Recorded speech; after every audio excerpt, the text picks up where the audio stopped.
سلام.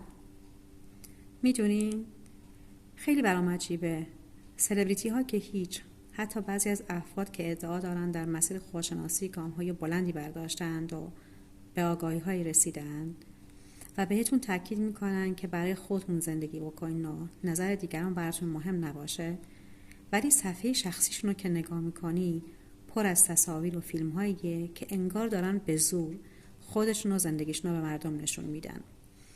و ته همه این ظاهرسازی ها چیزی جز تایید گرفتن از مردم و فالوورها نیست.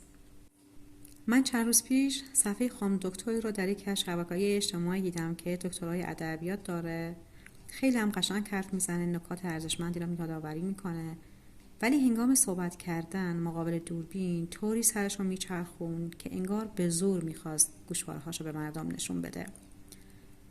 هیچ اشکالی نداره اگه تو قراره بری بیرون مقابل دوربین یا در جمعی ظاهر بشی، به آراسته ترین وضعیت ظاهر بشی، از لباس ها و جواهرالات زیبا و گران قیمت هم استفاده بکن، ولی برای دل خودت اون کار انجام بده.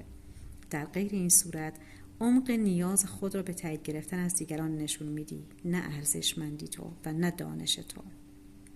لطفاً اگه ویدیو رو پسندیدین کانال رو سابسکرایب کنید و ویدیو رو به اشتراک بذارید.